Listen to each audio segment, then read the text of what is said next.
ખરેખર તો વિજયભાઈ આપણી વચ્ચે નથી, એટલે એમ્સ લેવા માટેનું એને જે ભગીરથ કાર્ય કર્યું એને શ્રદ્ધાંજલિ રૂપે એ દરેક ગામની અંદર એની મૂર્તિ પ્રતિષ્ઠા કરીએ કે એનું સ્ટેચ્યુ મૂકીએ તો પણ કાંઈ ખોટું નથી.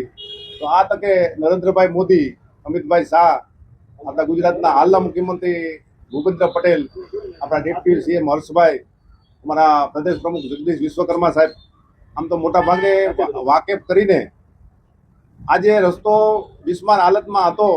એ ખૂબ દર્દીઓને બધાને તકલીફ પડતી હતી. વાત એવી હતી કે કોણ આ રસ્તો કરશે. એ પણ ગઈકાલે ક્લિયર થઈ ગયું કે કાર્યપાલક ઇજનેર જિલ્લા પંચાયતના જે છે એ સ્ટેટના ચાર્જમાં હતા.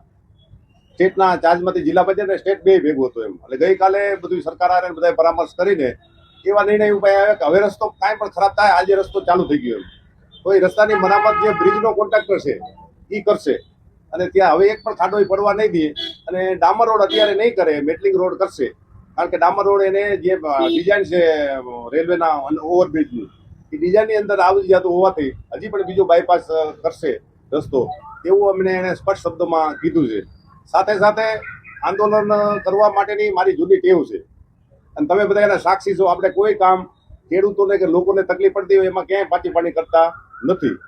સાથે સાથે મેં બીજી પણ વાત કરી છે કે હમણાં જ આ વરસાદ વરુણદેવ બધે રીજે છે ને આપણે રીતતા નથી ને કાલથી શ્રાવણ મહિનો ચાલુ થાય છે. અમાસ મહાદેવને પણ પ્રાર્થના કરી કે વહેલા વહેલી તકે આજુબાજુના ગામડામાં ચાલુ થઈ ગયો તો મેઘરાજા પણ આપણી ઉપર કૃપા કરે, અને દરેક ગામોની અંદર જે ચેકડેમમાં થોડા થોડા પાણી આવ્યા છે તો ખૂબ જ આજુબાજુના વિસ્તારની અંદર કચરો છે એટલે રૂડાને અને બધા લોકો આરે પરામર્શ કરીને જિલ્લા પંચાયત આરે કરીને તાત્કાલિક કચરો પણ ઉપાડી લેવામાં આવશે, એવું પણ ગઈકાલે એક વચન મળ્યું છે. નહીં આપે તો એને તમારી આરે સાથે રાખીને તમને પણ અભિનંદન આપું છું કે લોકોના ઉપયોગી કામ હોય એમાં કાયમી રમેશ તમે અમારી સાથે રહ્યા છો, એ બદલ આપનો પણ આભાર માનું છું. અને કોઈ પણ કામ રાજકોટ જિલ્લાને કે રાજકોટ શહેરને લગતું હોય છે, જે રૂરલને લગતું, એમાં ક્યારેય પણ લોકોને જરૂરિયાત હોય એમાં પાછી પાની નહીં કરી. અને રાજ્ય સરકારને પણ અભિનંદન આપું છું. કાલથી સ્પષ્ટ શબ્દોમાં કહી દીધું કે આ દરેક કાર્યો છે એ ઝડપભેર પૂરા થશે. આના માટે થઈ આ ખામી કોની કહી શકાય? મૂળ વાત એવી હતી કે જે કોન્ટ્રાક્ટર છે એ રેલવેને એક ડિઝાઇન મંજૂર કર્યા પછી એને એવું લાગ્યું કે આને બીજો પિલર પણ મૂકવો પડશે, એટલે ડિઝાઇન ચેન્જીસ કરવાની વાતને હિસાબે વાર લાગી. આખે આખું કાર્ય જે કોન્ટ્રાક્ટર છે એમને કરવાનું છે. એમને પણ મારી યારે ટેલિફોન એક વાત થઈ, અને હજી તમે કહો તો હમણાં લાઈવ કરી દઉં એને. નર્દનભાઈ, ખુદ ભાજપના નેતાને આંદોલન કરવું પડી રહ્યું છે, ક્યાંક ધમકી ઉચ્ચારવી પડે પછી કામ થાય છે. ભાજપના નેતાને આંદોલન કરવું પડે એવું નહીં એમ, પણ મારો વ્યક્તિગત સ્વભાવ જ એવો છે એમ કે ભાઈ આ કામ કોઈ પણ ભોગે લોકોને ઉપયોગી હોય આપણે કરવું જ પડે એમ. અને એમાં રાજ્ય સરકારે તો પહેલેથી સૂચના આપી જ દીધી હતી એમ. તો હજી નિગમ જ મળશે કે થશે કામ? કામ અત્યારે ચાલુ થઈ ગયું છે. આપણે અહીંથી ત્યાં સ્થળ ઉપર જવું હોય તો રોડ બનવા માંડ્યો.